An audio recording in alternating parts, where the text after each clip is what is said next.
The CMO Confidential podcast is a proud member of the I Hear Everything podcast network. Looking to launch or scale your podcast? I Hear Everything delivers podcast production, growth, and monetization solutions that transform your words into profit. Ready to give your brand a voice? Then visit iheareverything.com. Welcome to CMO Confidential, the podcast that takes you inside the drama, decisions, and choices that go with being the head of marketing. Hosted by five-time CMO Mike Linton. Typeface helps the world's biggest brands move from business brief to fully personalized campaigns in hours, not months, with its agentic AI marketing platform. They are the first enterprise platform with agentic AI marketing workflows designed to instantly automate work that used to take weeks. With Typeface, one campaign scales into thousands of personalized experiences across ads, email, and video, while staying true to your brand. The company's AI native platform integrates seamlessly into your MarTech stack and marketing workflows and includes enterprise-grade security. Adweek named Typeface AI Company of the Year. Time Magazine featured them as a best invention, and Fast Company called them the next big thing in tech. See how major brands like ASICS and Microsoft are transforming marketing with Typeface. Learn more at typeface.ai/ Welcome marketers, advertisers, and those who love them to Chief Marketing Officer Confidential. CMO Confidential is a program that takes you inside the drama, the decisions, and the politics that go with being the head of marketing at any company in what is one of the most scrutinized jobs in the executive suite. I'm Mike Linton, the former Chief Marketing Officer of Best Buy, eBay, Farmers Insurance, and Ancestry.com, here today with my guest, Dwight Hutchins. Today's topic, the fine art of reducing marketing expense in an AI world. Now, Dwight is a senior partner and managing director at Boston Consulting Group and an adjunct professor at Northwestern. Previously, he was a managing director at Accenture, where he specialized in consumer products and health and public service. He started his P&G career. He started at P&G as a manufacturing engineer. So we have P&G in common and a lot of other things. So welcome, Dwight. Thanks, Mike. Really excited to be here. So you're in a catbird seat of looking at a lot of companies and a lot of marketers and businesses all over the place. Let's start with, what are you seeing in the marketplace today, both from a company perspective in general and then CMOs in particular? It's a great time to have that question, Mike, as with all of the changes that are happening in the economy, all the different public policy things that are happening, tariffs, counter tariffs, concerns about inflation, interest rates. It's creating a lot of stress in the marketplace, and it's changing consumer behavior and buyer values at a record pace. And there's no stability anywhere, right? Can't count on anything. No, absolutely. And so the thing is that everything from big purchases like homes, which then drives a lot of spend on furniture and other upgrades, to small purchases for daily goods, you're just seeing shifting behavior. People are shifting down, people are delaying, people are making different choices. And so in a world like that, how does a marketer get the attention, make sure that their messages are resonating, and actually break through all of the concerns and clutter that's out there today? So that's what the CMO is really, really struggling with. And so I hear you saying, look, companies are dealing with massive uncertainty. The CMO still has to drive profitable growth almost always. There's usually some pressure on costs that goes with that, especially if people are nervous. And I think you've written that you see this as a tough market getting tougher. Yes. What do you mean by, how does it get any tougher? You just described like a trip to the dentist. Let's talk about how it gets tougher than this. The dentist forgot the Novocaine. Oh my gosh, you're just painting a great picture for what's coming next. So the thing is that the market is tougher. And so to earn a buck is just getting harder. At the same time, the CFO's job has gotten a lot harder because they've got to account for all of these changing costs. And the first thing they do is they turn to the CMO and say, I need you to continue to keep the top line going, but I need to take a big bite out of your budget. And that just comes rolling down. How do I, maintain the commitment that I've made to profitable growth in brand, but at the same time, hand back hundreds of millions of dollars? Now, and you think written in that kind of, or beneath that statement, is it's always the CFO it's always been on I always want to get expense reduction across the whole company. Marketing's a big line item a lot of times, so they get it. But you're saying it's getting tougher. And is that getting tougher because people are banking for uncertainty or other stuff? Because the stock market's at record highs, there's decent earnings coming. What are you seeing behind all this? It's the uncertainty, right? So yes, right now, things, there's been worry, there's been bouncing around. The current numbers are coming in strong, but if you listen to all of the earnings calls, there's still a lot of uncertainty out there and a lot of questions around when we will have a clear picture on everything from employment on one side to inflation on the other. Okay, so I think this is a really good summary you've done of what's going on in the businesses.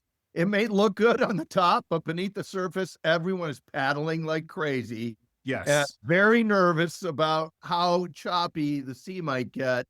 And let's throw in some AI specifics on top of that, because you have all this money going into AI infrastructure, everyone rushing to go AI.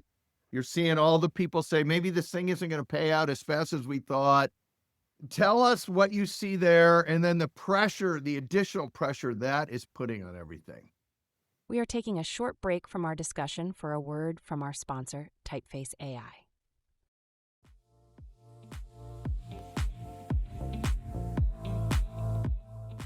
To orchestrate workflows across channels, meet Arc Agents, your AI teammates handling complexity so you can focus on what matters. All within a reimagined workspace where you and AI create as one. Spaces works the way you do. Create anything, from documents to videos to entire campaigns, at scale. Our agents help you craft campaign storyboards, powered by your Brand Hub, giving you the perfect starting point. Transform one asset into countless variations for every audience and market.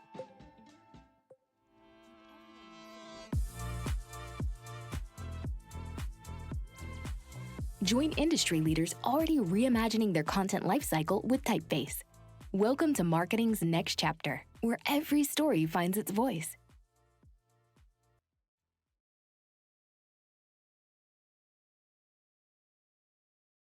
And even before AI, the execution of marketing has only gotten more difficult, from influencers to the proliferation of various social media platforms. TikTok, is it going to stay in the US? Is it not? So the choices a marketer has to reach the consumer just keeps getting spread out. So that's one angle I'm seeing being a challenge for execution, because right now it's spreading the ad budget like peanut butter as opposed to really focusing on what works. AI complicates that, but also can help with that. What we're seeing is a lot of experimentation, particularly, I think, on the harder end, which is the ad production and creative. There's a huge opportunity upstream in terms of measurement, in terms of understanding consumer behavior, understanding consumer insight, and doing a better job of targeting. So there's one piece of, from a media execution standpoint and media buying, of who should we be targeting? When should we be engaging them? How should we be engaging them? And then there's the downstream in terms of everything from developing brand briefs to developing the actual ads themselves. So a marketer has to think about all of those things and how to layer those in. And of course, they don't own a lot of the assets that are involved with that value chain. So they've got to pick the right agency and the right agency capabilities. And that is shifting dynamic in and of itself. We've had a couple of guests on the show that have said things along the lines of the CMO job is, if not the hardest, surely one of the hardest in the C-suite. And when you throw AI on the top of this, particularly if you have a large budget, you can make a case that you're at the front end of all this stuff while you are getting almost always expense reduction pressure.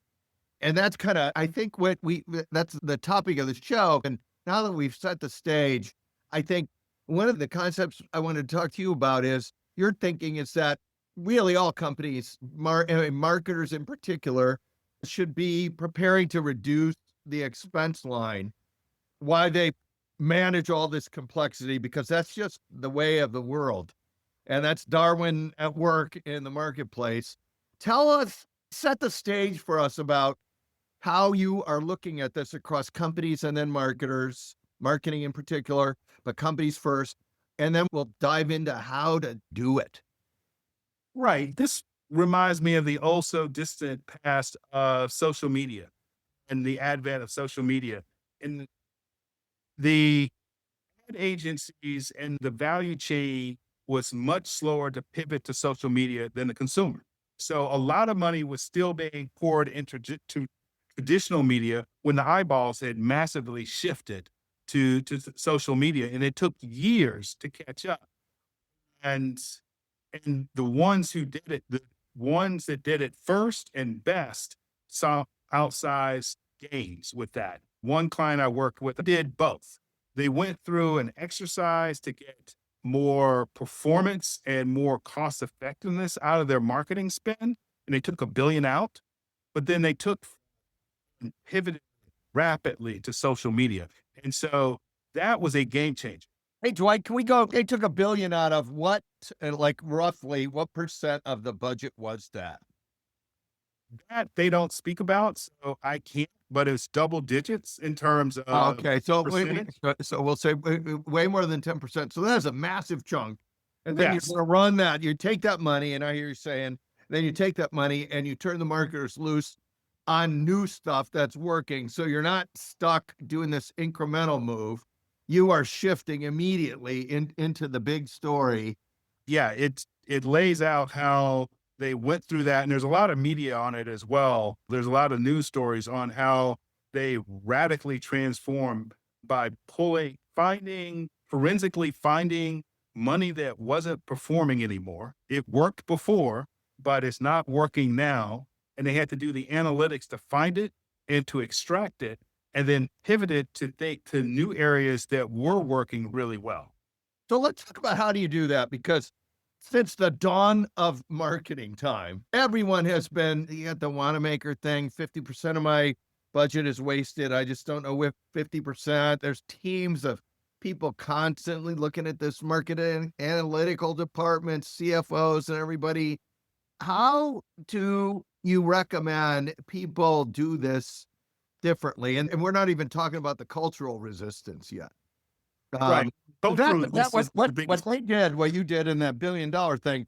That's a massive shift in focus versus an incremental. We're going to tear this apart one thing at a time. We are going to find this, and then we're going to move all of it. And again, that's and if you move forward to in a world of AI, it's even more true. Back then, as always, it's about analytics, right? It's about taking the data and really tearing apart your campaigns all the way down to every 30-second ad, quite frankly. And today, it's obviously every click, but also every exposure, every impression. You can measure it, but when I go in and I ask a CMO or a brand manager, can I see last month's performance report? It takes them 3 weeks to get it to me. So it tells me they're not using it to manage. They're using it to plan in some cases, but they're not using it to manage. Wow. That is super interesting, because you would think in that kind of world, analytics are your best friend. But one of the things about analytics is everyone has their own version of, there's last touch attribution. There's all the brand measures. There's the long-term spending and brand building. There's all this other stuff. How do you figure out where you really are on that efficient frontier? Because everyone thinks they're really efficient, but it's hard to believe anybody really is. How do you assess true efficiency?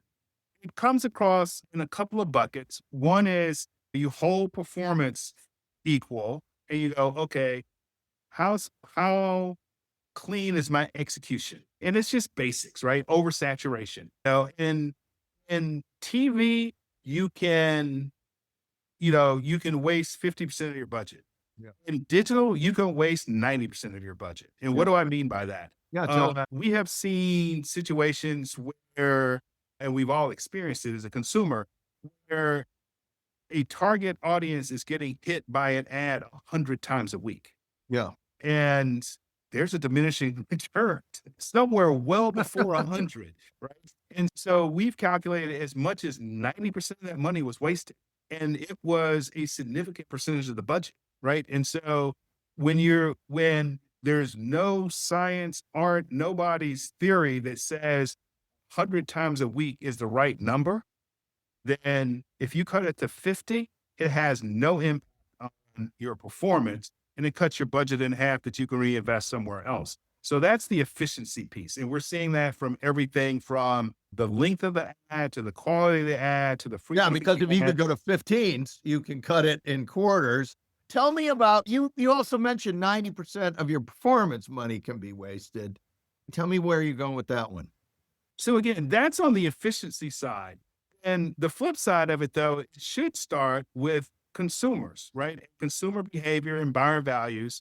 And one of the things that we've invented or innovated with is first fast response, which is if I come up with a brand, what is your unaided first fast response to, that contextual situation? And that is where you're trying to get to for a particular demand space. What is the first brand that you think of for that moment? Whether it's what car you want to buy. Yeah. So if I do What car beverage you and want I to say, what car do you want to buy? That's the first response or what car do you need if you have a family? Is that what you're talking about? Yeah, no, absolutely. Top of mind. I want to get fancy sports car. What's the first thing that comes to mind? Or I want a safe car. What's the first thing that comes to mind? Or I want a refreshing beverage. Attribute top of mind, essentially. And so then you're finding where is that, again, demand space that is important to the Mike Lentons of the world. And you're driving towards where am I vis-a-vis the competition in that demand space? And if I'm not first, then that has a huge impact on my brand power and market share. So you start there and go, how am I executing against the right brand space? Where do I have the right to win? And then how am I executing against that? Not how am I executing against Three little variable. three demographic levers. Yeah. So if I said best marketing podcast, I know what you would say. Yeah, exactly. So when you start getting this data, how do you know you're cutting the right stuff? Because in my career, I have managed to reduce budgets significantly in a bunch of places, but there's always, a hue and cry that you're going to destroy the company. Oh yeah. You're going to destroy this thing. Fear, uncertainty, and doubt is a great defense. Yes. And a lot of times, sometimes it's right too, or at least it's been right sometimes. So how do you know you're cutting the right stuff? Because you're not going to do it without some analytics that say this is right. How do you know you're doing it right? And then how do you overcome this? A multi-part question. How do you overcome the naysayers in that who have already looked at the data and are saying, no, that's totally wrong? You're cutting the right costs when the CMO says you're cutting the right costs. And how you get there is that you have the data and you ask the simple question, what brand value am I driving by showing a small segment of my target audience the same ad 100 times a week? And do you think we could do it 50 times a week? And can we run an A/B test in a very short period of time in a small subset of the market at 50 times a week? And maybe 25 times a week. Funny. Right? I used to have this thing, find them in. So yeah, you've got to use the facts and work with the brand managers and the CMOs to test the hypotheses to get to someplace that's comfortable. Two things I would say to that. One, that assumes the CMO is on board with, I got to expense reduce. And some CMOs are never on board with that because they think all the money is perfect. And so I want to talk about that. So that's CPG. And you're the first person to speak Dutch on the show, by the way. So non-CPG, where it might be a little harder to understand some of the brand stuff. And then CMOs that actually don't buy in to the expense reduction story we started this whole show with. I've only met one CMO that has bought into it in my 20 years of doing this. Starting, most CMOs buy into it by the end. A few obviously do not, but it depends on what the mission is. If you've been told by the CFO to go find this, then it is about doing the least harm possible. When we've gone in, we have been able to do it in ways that takes out very low performing spend. Yeah. And so that's one. Two is we find more low performing spend than the CFOs ask for, and we found places to reinvest it. And so again, we get to hand the CMO fresh cash, and they always have unfunded projects that they want to go execute against. And that's if the CFO is pushing. Even if the CFO is not pushing, the more forward-leaning CMOs who want to do, for instance, big things in AI are looking at this as a way, they know they can't go to CFO and ask for more money, especially the sums that we're talking about. So the opportunity is to look within your own budget, proactively go find the lower performing spend and pivoting it in such a way that you both are able to continue against your execution objectives, as well as have the R&D funds to go try some of these new things. Yeah, I think there is always an advantage to being ahead of the game versus chasing the game. And the way to make your CFO love you is to be ahead of that curve. But I want to talk about, so we have a lot of audience out there that maybe can't hire a top-notch company to come in and do this for them. How should they get started on this? If you can't use any outside help and you've decided, gosh, I got to move my marketing team into the space right now where we are more expense conscious, give us some tips. Give our audience some tips on how to do it. Okay. First of all, I would say that your audience, I would imagine the first thing is that they actually can afford the help. We are so confident in our ability to help that we are willing to put our performance at risk and put our money where our mouth is. It's like, we will go find you the performance improvements. And if we don't, then that's on us, not on you. And so we can do a very quick diagnostic to see what is the size of the prize and the levers that have to be pulled, and then get into a commercial conversation that says we can go deliver that, and you get to pay us out of money that you wouldn't have had otherwise and still have money to reinvest. Now, and I've been able to do that with budgets below 100 million. And again, I think your audience is going to be at or well above 100 million. We've got a bunch of big, a bunch of small, a bunch of B2B. We cover the gamut. Okay. Yeah. And so if you're talking about smaller brands or smaller marketing budgets, then again, I would come back to the basics of brand execution.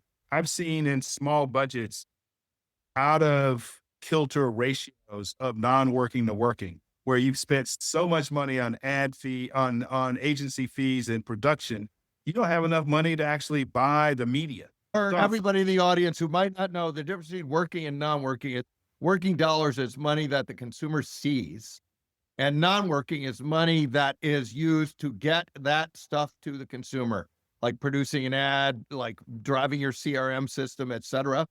And one of the things I think Dwight's talking about here is the ratio between working and non-working is really a good place to start, especially if you're small. And I didn't mean to interrupt you. I just wanted everybody to know what you're talking about. So let's talk about how you would attack working and non-working dollars. Yeah, thank you for that. Sometimes we get into too much inside baseball. The money that you spend to produce the ad can't be so much that you don't have any money to actually show someone the ad. And or you can only run it one time. You can't show enough, can't show it to enough people enough times to make a difference. And so that's the other piece is the first question is, do you have enough money to make a difference? And if you don't have enough money to make a difference, then, you're probably wasting your entire budget. Yeah. Right. And so if you don't have enough money to cover the entire market, you really need to pick a subset of the market where you can move the needle, because showing the entire market your ad once a year is the equivalent of showing it zero. Right. Yeah. So pick a subsegment and be able to reach sufficiency. 1, 2, make sure your ratio of what you spent to produce it is less than, I would say, a generous spend is $1 to produce for every $5 you've got to show it. Best in class drive that number even further down. Yeah, you can get to 9 to 1 if you're really, and I think I hear you saying two things here. And correct me if I'm wrong. The first is you have to have a threshold of spending that makes a difference in terms of consumer impressions somewhere.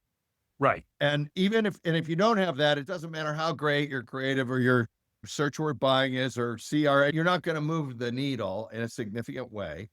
And the second thing is don't over index on making it beautiful if you can't make it reach everybody. 80% of the value, we've seen this. And again, this is even with the biggest brands disproportionately work with billion-dollar brands. And in-store promotions, for instance, 80% of the value is just the brand and the message. It could be in black and white, but instead I make the joke that they've hired Steven Spielberg to direct. They've got Taylor Swift mission to make the song. They've got Tom Hanks and Tom Cruise starring in it. And there's going to be a helicopter and a volcano. And so there's all of this money on production that doesn't drive any more value than black and white that says, our product is great, buy it here. Same thing. It's the same thing with promotions, which is if $1 off is really good, then $3 must be great. And I should go to $10. And I'm like, that is probably not the greatest thinking. Yeah. I also want to talk about zero-based budgeting, something I'm personally not a fan of, but a lot of people are. Tell me your thoughts on zero-based budgeting. And zero-based is everybody starts from zero, and you have to justify everything you spend. Full disclosure, I've run some of the biggest zero-based budgeting programs that's ever been run. And what I've learned is, just like a lot of things in life, there's goodness in moderation, and there's really bad stuff if you become a fundamentalist and zealot about it. Really zealous on, do we need a tax department? Really? Yeah. So the core principles apply. And really what I've seen is if you apply it in a way that pushes the company and stretches it, but doesn't either break it or bog it down. First thing is, do you have the data to support it? I've gone into places and said, let's stop now. You do not have the data. So it will take your entire organization the rest of the year just to collect the data. And that's not the highest and best use of time. So let's pull it back a level. Other places, I was able to get 200 million transaction records in a week. Yeah. And then feed that into our systems and be able to come back with precision analysis of where money was working and not working against their brand objectives. There's also the zealous thing, which is, do we really have to justify that we need like a call center? Stuff like that. Do you always go to zero on everything? Or can we just stipulate that this part is there and we're going to make it more efficient, but let's not go to zero on everything? Yeah, you've got to start just like brands, right? You've got to start with your brand objectives and think long-term about where you're trying to take brand equity, and then get into what is the best way to invest to get that done. Not should we have brands, right? That's for business schools and other places of luxury. I'll let all the business school professors that have been on the show opine on that.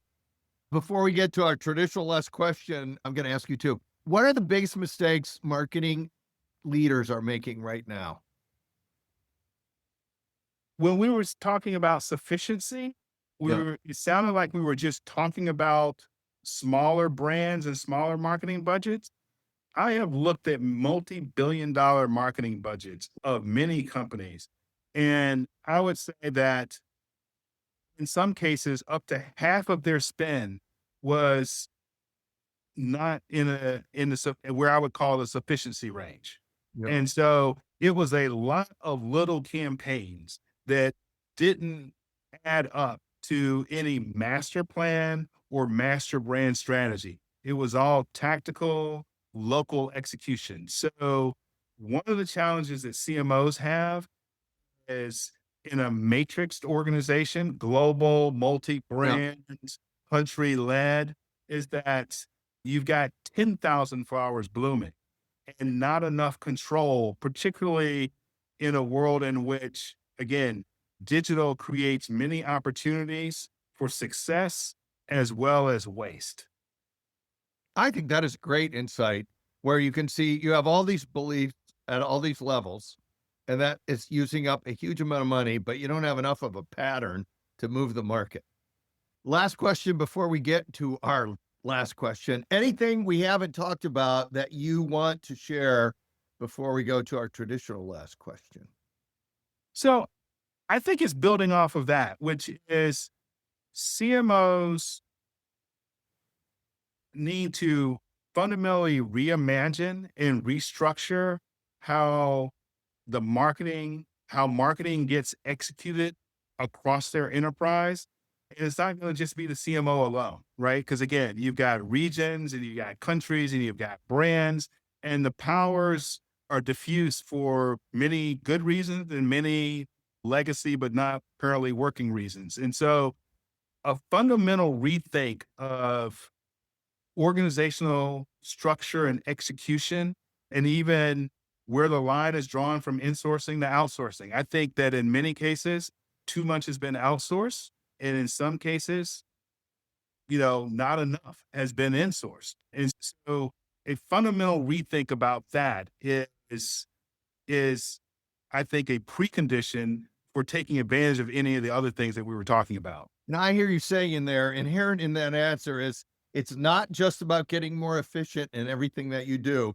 It's about rethinking everything you do and seeing if that works and making it more efficient. And it's a barrier to your ability to reach those efficiencies. Yeah. Yeah. So we can sit here and talk about efficiencies all day long, but if you don't have the structure, the data, or the governance, it is just talk. There you go. So this brings us to our traditional last question. It's a two-parter. You can take one or both, but you must take at least one. Funniest story you can tell on the air, and or practical advice we haven't discussed yet. The funniest story is probably more of a Wild West, because I spent 10 years in Asia, looking over Asia, Africa, and the Middle East. And it's more in-store marketing, which many of you You can tell us that. We love the Wild West. Okay. I think it's a rapid series of the net of it is that in-store marketing in particular is a hot mess. Everything from, I had one in which the stores were complaining that their products were falling off the shelf. And why were the products falling off the shelf? And it was because the products had 2 batteries taped to the top of the product as a free gift with purchase. Now, the batteries had nothing to do with the product at all. Think about like milk with dishwashing detergent, milk, cans of soda. So then why were there 2 batteries, the gift with purchase? And we found out that the brand manager's father sold batteries. And so literally the decision-making criteria of what the gift would be was, oh, my dad sells batteries. That would be, I got a good deal on them. So let's just take them to the top of the box. So that asked me is, okay, you're getting ready to go look at all my in-store promoters. I got a few questions. When you get back, could you tell me how many showed up at work? What did they do? Did it add any value? And was the juice worth the squeeze? Did I get enough value for what I spent? Particularly if I've got people representing my brand that don't work for me. And I'm like, that doesn't sound like the right execution. And so The Wild West is I look at your discounts as well as free gifts with purchase.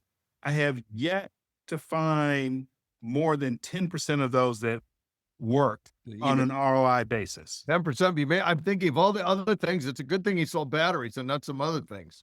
Like So, I can so think of yeah, so I would say as much as we talked about traditional media and ad production, the craziest stuff I see is, for instance, a warehouse full of happy Chinese New Year promotions from 2015. And I go and ask the company, when are you planning on using this? oh, it's only another 75 years or 85 years until we can use 15 again. All right. I still think the batteries on top of the milk is the best. So I think that's a great way to end the show. Thank you, Dwight. And thanks to everyone for listening to CMO Confidential. If you're enjoying the show, please share and subscribe. Look for all of our shows on Spotify, Apple, and YouTube, which include It's a Bird, It's a Plane, Holy Shit, It's AI, parts 1 and 2. If you drop the best marketers from the 1950s into today's jobs, how would they do? The case for and against CMOs, and Colonel Mustard in the study with the job spec. How poor design shortens CMO lifespans. Hey, all you marketers, stay safe out there. This is Mike Linton signing off for CMO Confidential. Legacy marketing tools weren't built for AI. Typeface is the first multimodal platform where agentic workflows handle everything from brainstorming to launch across every channel and customer touchpoint.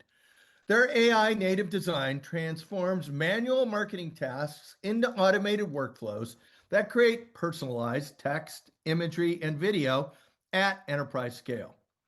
Typeface's AI integrates with existing MarTech stacks through APIs and native connections. So you keep your processes while gaining AI superpowers and enterprise-grade security. See how brands like ASICS and Microsoft accelerate innovation and transform a single idea into thousands of personalized on-brand experiences instantly. Ready to see what marketing looks like when AI handles the heavy lifting? Learn more at typeface.ai/CMO.